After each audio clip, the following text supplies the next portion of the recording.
Hi everyone, and welcome to lecture number 4.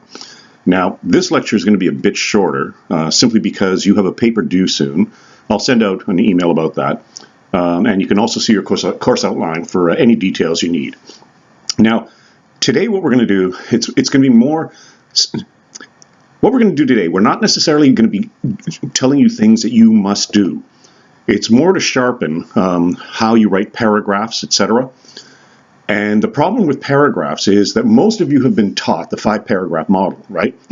Now, that will probably work fine for the essays that you're going to do here in this course, but it won't work for longer papers that you're going to be asked to do at the university, in 3rd and 4th year.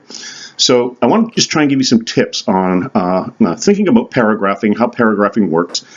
The one thing about paragraphing, there's no hard and fast rules, as you'll see, okay?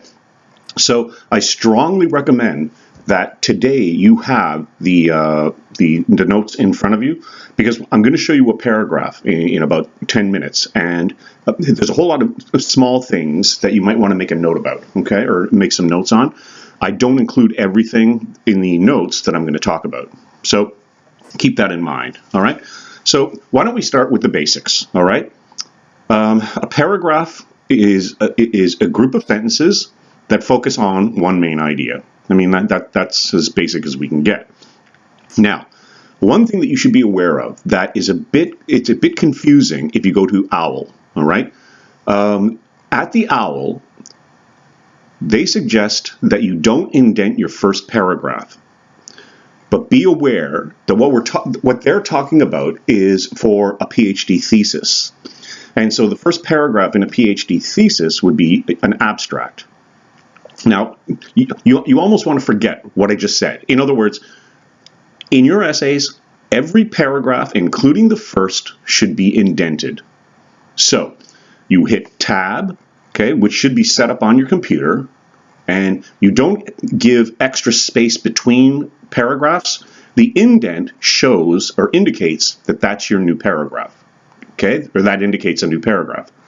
So please be aware of that, because that's where students lose marks as well. All right? By the way, I'm back upstairs again. It turned cloudy once again 2 weeks in a row. Anyway, so let's repeat that. Every paragraph, okay, let's just keep it simple. Every paragraph you write, the beginning of the paragraph should be indented. All right? And normally that will be, you hit Tab, and your computer should be set up so that it tabs in 5 spaces. Okay, again, if you're just set at 4, that's okay, but don't give large spaces in between paragraphs. Okay, the indent indicates a new paragraph. And really, that's all we're going to be talking about today. I'm just going to show you some tips on paragraphing, all right? Because like I said, you've got a paper due, so I realize you've got other things that you need to worry about. Now, a paragraph, in general, okay, should be divided into 3 sections. Take a look at the bottom of your first page, all right? So you have a topic sentence, and again, you were probably taught this in high school, right? So you've got your topic sentence, and then that's followed by your body sentences, okay, your supporting evidence, quotes, and everything else, and then you have a transitional sentence.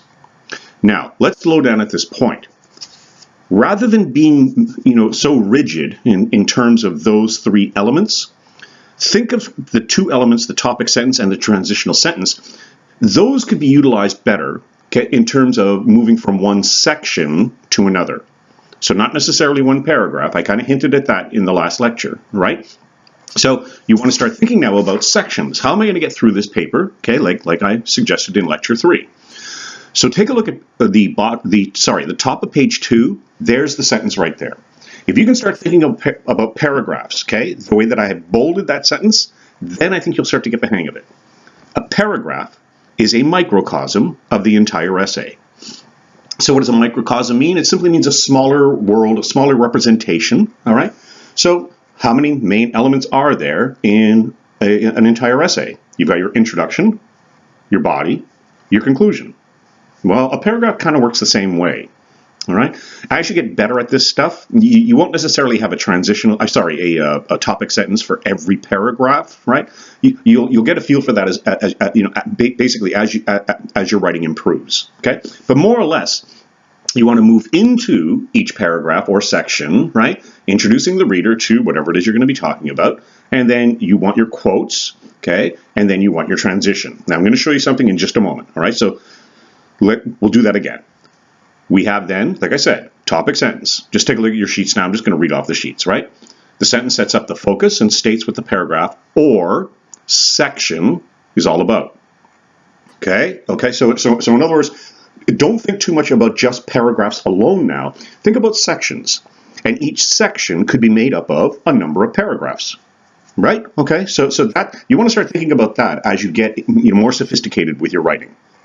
Now, so you got the topic sentence, then you have the body sentences, and of course that's where we'll find our quotes and everything else, and you were probably taught that in high school.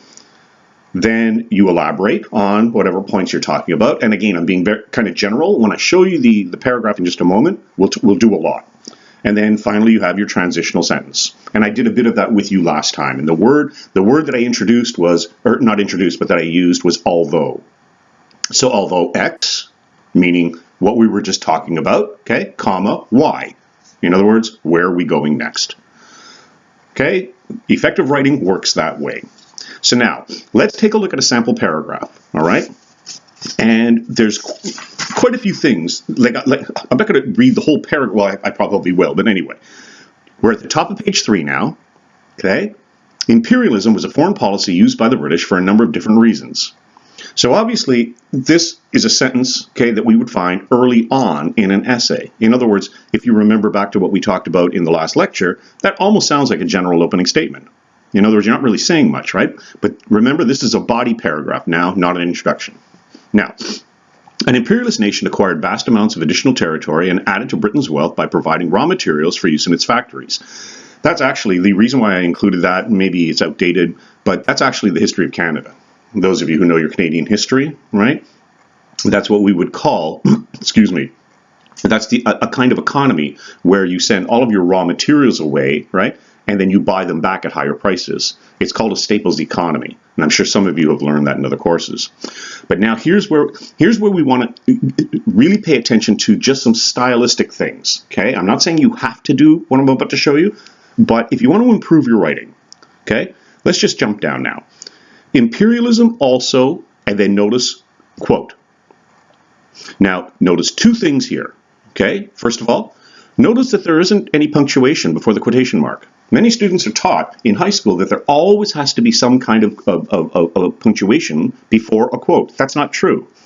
It all depends on how you set the quote up. And I'll show you, in just a moment, I'll show you when you would need it. In other words, sometimes you will need punctuation before a quotation, okay, or like the actual quotation mark. Sometimes you don't. It all depends on how you set up the paragraph. Actually, let's do it right now. So in this example, imperialism also, quote. So let's just pretend that the quotation mark isn't there. Would you have any punctuation before the word beyond? No, you wouldn't. But let's say instead, I set up that sentence by saying, according to, and the author we have here is Wordsworth, according to Wordsworth, well, you see, the minute you set up a sentence like that, you need a comma after the word Wordsworth, right? But it has nothing to do with the quotation mark. It only has to do with going back to those introductory words or phrases that we talked about, okay, in the, I guess, lecture number 2. So be aware of that. You don't necessarily need punctuation before a quotation mark. Okay, so that's the first thing. Sometimes you will, sometimes you won't, depending on how you set up the sentence. Now, also, it's always a good idea never to start a quotation, to start a sentence with a quotation mark. Move into your quotes with your own words. It makes your writing much smoother. And so, again, that's a stylistic thing. You don't have to follow what I'm saying there, but if you want to improve, move into, okay, the quotation with your own words, all right? And as I said, it just makes it a lot smoother. Now, let's go back to the notes just for a second and take a look. We're still in the exact same spot. So I've got my quote, okay, brought with it a great deal of glory and prestige for the British Empire and beyond, okay? End of quotation. Notice, no period, not yet. The author note, okay, which is in parentheses, that's still part of the sentence. So when you're writing your first essay, your period, okay, that'll go outside or at the end of the author parenthetical note. Now, what I've got here is MLA. I'm showing you MLA here. I'll show you something in a moment with APA as well. In MLA, we have the open parenthetical note. Then we have the name Wordsworth, the author. Okay. Then we do not have any punctuation, and we simply have the page off of which I took that quote. Okay. End of parenthetical note, period. That's MLA. All right. And again, if you have questions on this stuff, you can always check out OWL. These things are changing constantly. As a matter of fact, I might even be incorrect in one of the things that I'm about to show you when it comes to APA, right? So, I mean, you know, just check OWL. You can always find the answers there. So, let's go back. MLA, okay, author last name, space, page number. Okay, that's it. No small p or period or anything like that. Okay. And then, once again, notice the way I finish off the paragraph with the word although. So, in other words, early on, okay, in my essay, I was talking about how some countries benefited from this type of foreign policy. I'm literally reading the paragraph now, right?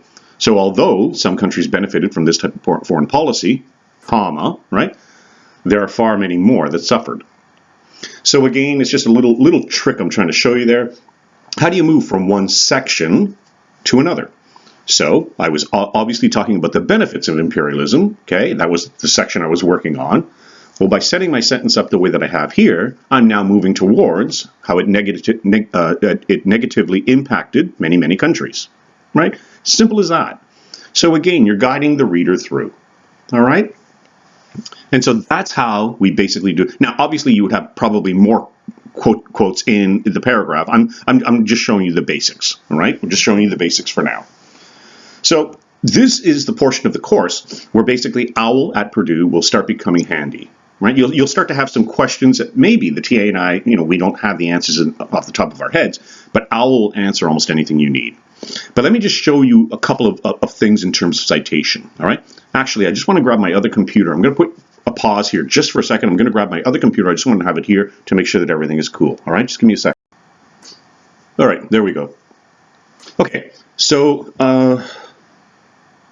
in style, okay, again, we're only going to be about 25 minutes. So let's take a look at the MLA citation style. This is relatively new.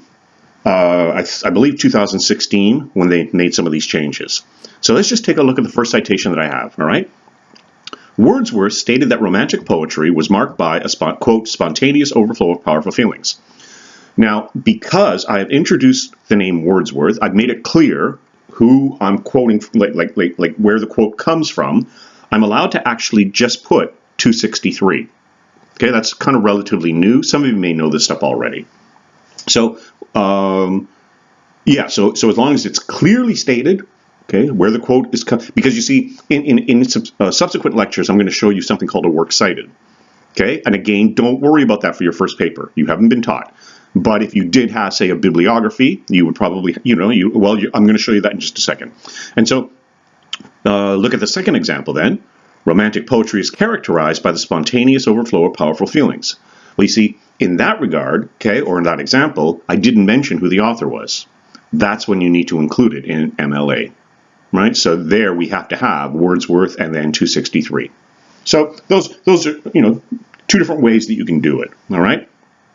Then, of course, for those of you who, tend to paraphrase, Wordsworth extensively explored the role of emotion in the creative process, and then, again, you're making it clear that it's Wordsworth you're talking about, so you just give 263 to show basically where the quote came from. And that's okay, so that's the way we do it now in MLA. That's not the way I used to do it, right? So that's all not new, but relatively new. And so if you just take a look then, if we just follow our notes, right? I'm just repeating myself now. I've already given you all the example, but both the examples with just the 263 or with Wordsworth 263 make it clear, okay, where the quote is coming from, right? Simple as that. I don't even know if I need to elaborate on that. And so if readers want more information about the source, obviously, then they would turn to what we would call now a works cited page. Again, similar to a bibliography, almost the same. And under Wordsworth, they might find the following information. Okay, so here's your, I guess, your first example of how you would do a citation. But again, don't worry about that. We've got lots that we're gonna do with that. But you would have the author's last name, okay, comma, first name, period. Then you would have the title of the book. And just quickly, again, I'm going to repeat this later on in other lectures, but anytime you're quoting the title of a book, that's always in italics, okay? And I'm not going to say much more than that for now, all right? So there it is. The fact that you have it in italics tells the reader that that's a book. Now, in the new style, we don't bother writing the city, okay, where the publishing company is. Instead, we simply write the publishing company. So in this case, it's Oxford, UP, meaning University Publishing, okay, comma, and then the year of publication. And that's about it, all right? Now, in APA, on the other hand, okay, APA style is, I kind of prefer APA style when it comes to quoting. Take a look on the top of page 4, all right? So Wordsworth, and then you actually put the year, whatever publication you're referring to by Wordsworth, whatever year it came out, you can actually write it that way. Wordsworth, and then parenthetical note, 1998, writes, and then there's your quote right there. And if you do it that way in APA, then what you do is you have the open parenthetical note, then you have the lowercase p, standing for page, right? And then period, and the page number. And again, this is kind of new. From what I understand, and I'm pretty sure I'm right about this, there's no space in between the period and the page number. So that's APA, not MLA, all right? So that's the way you would do it there. And again, like I said, I'm giving you the real basics, okay?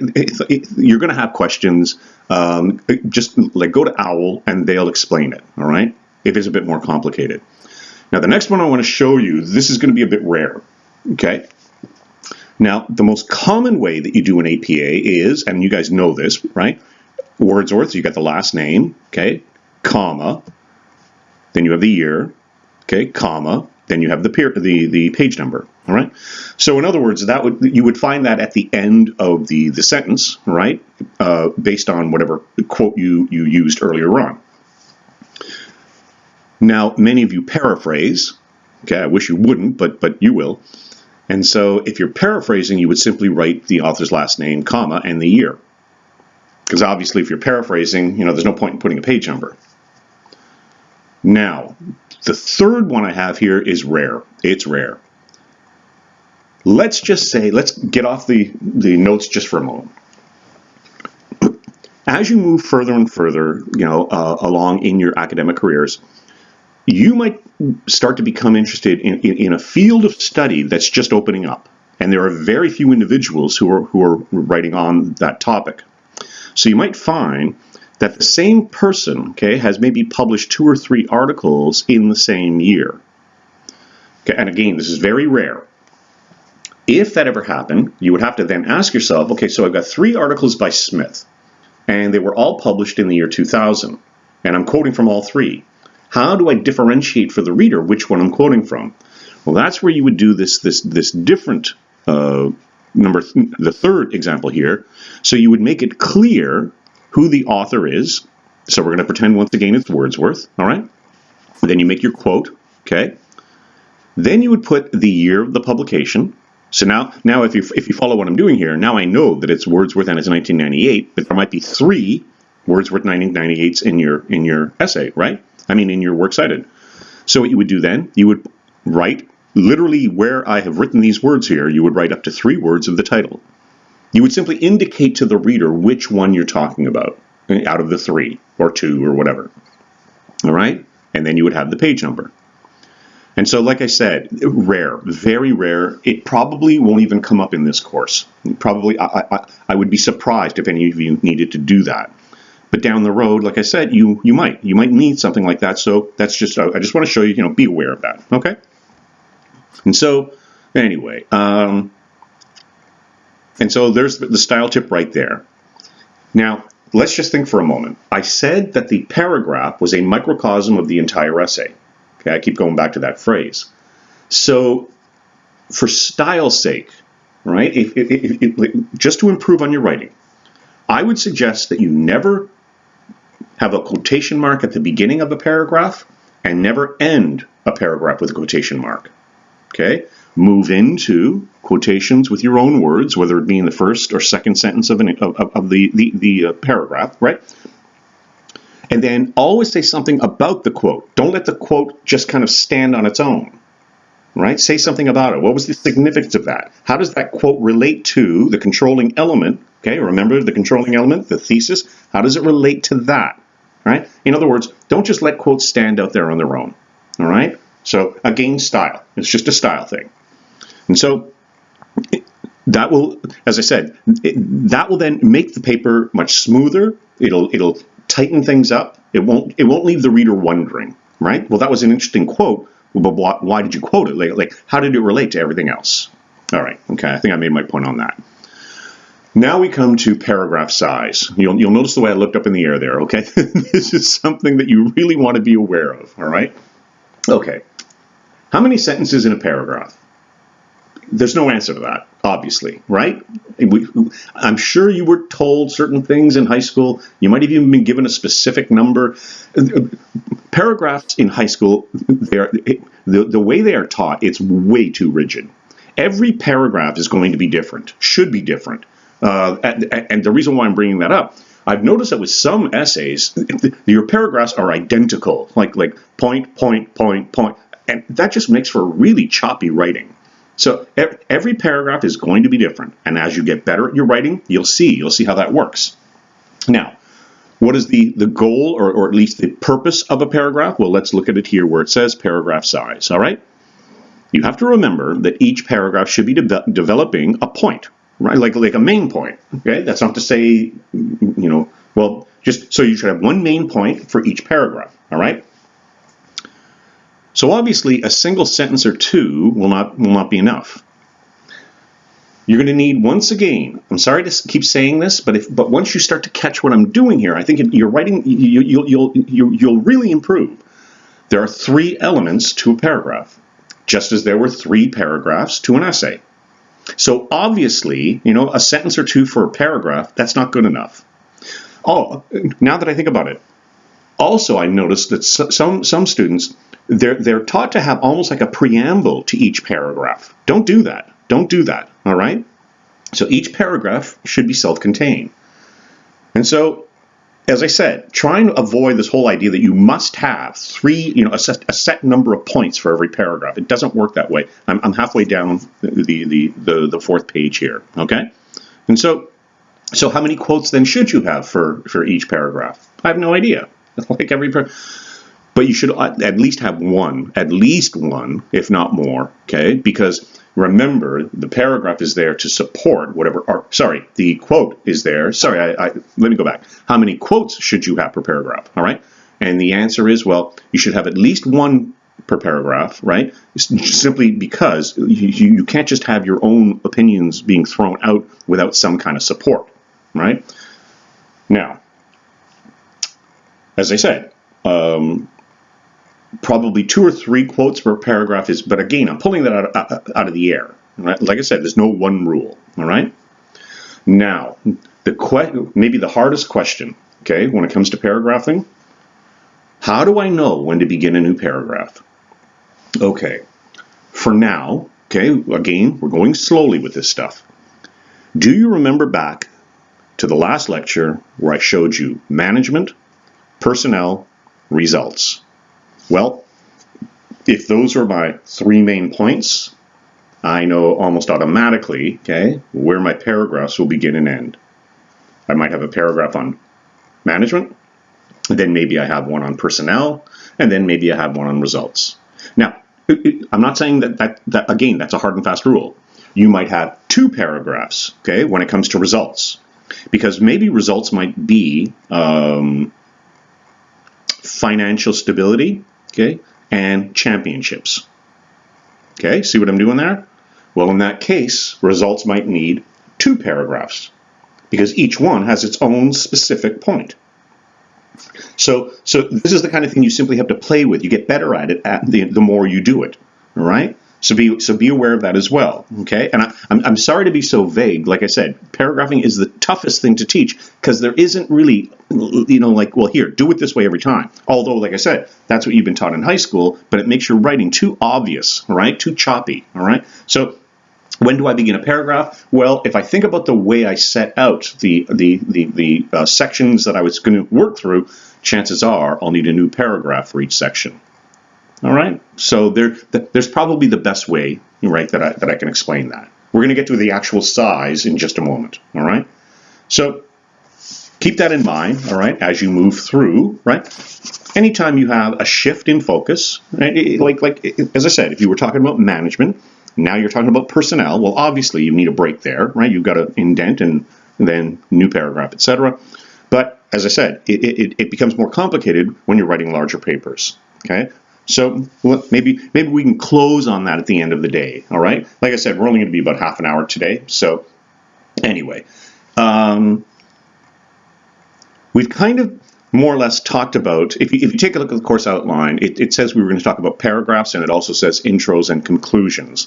But if you followed from the third lecture, I think I went through pretty clearly what the introduction should do now, right? And so quickly, 3 elements, right? General opening sentence. And then you've got the sections of the argument, and then you've got your thesis. Again, let me repeat, not 3 sentences necessarily, right? Could be more, but that's more or less, you want those components. So, a paragraph is a microcosm of the entire essay. Well, there's another example, right? General opening statement, like a topic sentence, right? Then you got the sections, which should be the supporting evidence or whatever. Okay, not quite, but you follow what I mean. There's 3 elements, and then the thesis, right? So same idea. Okay, now conclusions, right? That's something that a lot of, for some reason, students they struggle with conclusions. If you think about it, okay, let's do a couple of. Okay, first point: do not end your paper with a question. Okay, make a note of that. That's not in the notes. I talked about that in lecture 2 or 3. So you're not going to end your paper with a question. I don't care what you've been taught. Don't email me, this is what I was taught in high school. It's a horrible, horrible style. All right, and I think I've already gone through why. Just don't do it. Okay, as a matter of fact, no questions throughout your papers. Okay, you really shouldn't. And I went through that in lecture number 3. Okay, now, what should a conclusion do then? Well, okay, really there's 2 things, 2 elements, I'm going to use that word again, that a conclusion should cover. Okay? What you just did and why you did it. So, let me repeat. What you just did, in other words, what was your argument? Why did you make it? And so, in some form or another, there will be almost, I don't want to say a rewriting, there'll be a reminder, though, in your conclusion, there should be, of what your thesis was all about. But you don't want to do it word for word, okay? Again, just for style, all right? So not word for word, but, and therefore, David Bowie was the most important cultural influence of the last 30 years. Boom, all right, done, okay? So what you just did and why you did it. And so, and we haven't really talked about paragraph sizing or anything like that. I mean, I'm going to get to that in just a second, all right? So that's what a conclusion should do then. What you just did and why did you do it, okay? Reminding the reader. No quotations in your conclusion. Don't waste them there. I don't know if I made that very clear in the last lecture. The quotations are ammunition to prove arguments, to support arguments. Well, you're not making arguments in your introduction or in your conclusion. Okay, my hand is down here somewhere. All right, you're not making arguments there. You're allowed to say anything you want in your introduction and conclusion. Okay, but you don't want quotes. Instead, the quotes go in the body of the essay. Right? That's where you're proving. That's where you're expected to prove. So be aware of that. All right. In other words, just don't waste quotes. Right? By having them sitting in the conclusion, the reader wonder, well, why do you have that there? Okay. So again, we have to start changing up, the way that we write. We have to think about these things if we want to improve. So be aware of those things as well. Okay. And so let's just repeat that. You don't necessarily want a word-for-word repetition of your thesis, but certainly you need to remind the reader what the argument was all about. All right? And so be aware of that too. Now, We're almost a half an hour in, and I said we'd probably go maybe 30, I think I said 40 minutes, but I have a fun, I'm almost done for the day, okay? Because like I said, I know you've got papers due, right? Some of you, like probably are taking more than one course. And so we're going to keep this one nice and short. The last lecture, by the way, was quite long, right? I think I might have thrown a bit too much at you, but the good thing is you can pause, right? You can just pause and go think about whatever and then come back to it. Now, paragraph size, we have to talk about this, and this might even take me about 5 minutes. Okay, let's just pretend for a moment, okay? We're almost done for the day, so just give me about 5 minutes, all right? Sorry, I had a mental block there. Okay, let's say you were asked to write a 10-page paper, okay? You're not, okay? Our first paper, 3 pages. But let's just say, okay, for example's sake, you were asked to write a 10-page paper. The only model you've ever been shown is the 5-paragraph model. That would mean that your paragraphs are going to be at least 2 pages long, right? That's not going to work for writing. So let me give you an example right now, okay? Something that may happen to you tonight, all right?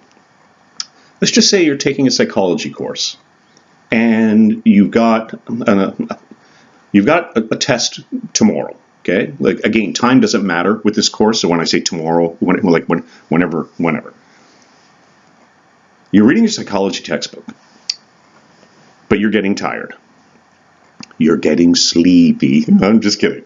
Thought I always want to throw something like that at the end of the lecture. Anyway, okay, so you're reading, but you're getting really tired. You've got about 5 pages, maybe 10 pages left to read, which is quite a bit, right? And it's after 11 o'clock, and your normal bedtime is 11. You usually shut things down by then. And so you're getting tired, and you do what every one of us would do. You flip the pages just to see, right, for the last 5 or 10 pages, maybe there's some photographs, or maybe in other words, how much do you actually have to read? Right? You follow me on that? You flip, then you flip, and you notice, okay, there are no new paragraphs for the rest of the chapter. Okay? What? Yeah. In other words, you now have 5 to 10 pages of pure prose. In other words, no breaks, no nothing. What do you think you're going to do at that point? I know what you're going to do at that point. You're going to close the book and go to bed. And I don't blame you. Okay. You hand in a paper, and I'm going to mark it. And I'm getting tired. It's after 11 o'clock. And so I look at the first page, and then I flip just to see, right, what your second page looks like, and I notice it's all one long paragraph. And then I flip, and it's still the same damn paragraph. Right? What do you think I just did at that point? I threw your paper, okay, over to the other side of the room, and I went to sleep. You have to start thinking about that for the reader. 5 paragraphs will not necessarily work anymore. So, what I'm about to say, and we're almost done for today's lecture. What I'm about to say, I'm just making up, okay? You won't find this in any book, right? But think about you as a reader. No paragraph, okay, no paragraph should exceed about 3/4 of a page double-spaced. That is maximum. Maximum, maximum. A really good paragraph will be about a half a page. So I'll repeat, a really good paragraph, because the more you write within a paragraph, chances are you could break it up. Chances are you could break it up. So be aware of that, all right? Be aware of your own reading, okay? Would you want to be reading something that, was a paragraph of 2 pages? No, you wouldn't. So be aware of that. Again, and as I said, pure style, okay? We won't find that in any textbook, but it's just pure style. But a really strong paragraph will be about half a page double-spaced. Just in terms of optics, like you can just look at a page and think, oh, okay, like that looks manageable. I can read that, all right? And so now, some of you are going to want to email me, right? But I was taught in high school. Okay? We don't care about what you were taught in high school. This whole point of 3 points per paragraph and all that, no, you have to stop thinking that way. So as I said, I'm almost done for the day. It's almost 35 minutes in. And as I said, your papers are coming due next, like soon. Be aware of a reader reading your work, okay? So try as best you can, okay, along with everything else that I talked about today, try as best you can to get your paragraphs down to about a half a page double spaced, maybe a bit more, right? Like, I'm not saying it has to be exact. But the minute we start getting beyond 3/4, man, you're pushing it by then. So then ask yourself, as I said, could I break this up? Maybe I could break this. Think about it. My paragraph, this paragraph, a long paragraph, is a section. I wonder if I could break that section up into 2 paragraphs. And that's the way it works, okay? And so, as I said, I don't know if you're aware of this or not, we are 1/3 of the way through this course already. That is how quickly it's going to go by. This is lecture 4. I'm going to start working on lectures 5 and 6 on the weekend, and that means we will be almost halfway through. So with your first paper, as I said, have fun with the topic, right? Like, in other words, topics don't matter, okay? But at the same time, think about the mechanics. Think about the fundamentals. That's what the TA and I will be looking for in your first paper, all right? And so, as I said, when it comes to documentation, okay, like in terms of how to properly do your work, don't worry about that either. But again, do your best, right? I'll send out an email about all this as well. But I hope that if we go back just for 1 second to page 3, start playing with the way in which you actually, move into quotes, right? Do I always need punctuation? No. And so think about that, right? When it comes to, just style and mechanics, as I said. And so hang on to page 3, but I'm going to be sending something else. I might even put it on Brightspace. I will be sending out, or at least I will be posting, a works cited when we get to that. That'll be more for our second paper. Okay, so as I said, don't worry about that at all. You will not lose any marks at all when it comes to the end citation, like your what would be the equivalent of a bibliography. All right. But do be aware of how you actually move into quotes, or how you actually have the author parenthetical note, after a quote. Be aware of that, and let's get better at that as we go along. Okay. So anyway, we're 38 minutes in, 37 minutes in. I think you have enough to worry about now with an essay and everything else. So really, I think that's going to be it for the day. Okay. So as I said, I'll be in touch. I'll send out email, and I'll talk to you next time. Okay. All right. Thanks a lot. Bye.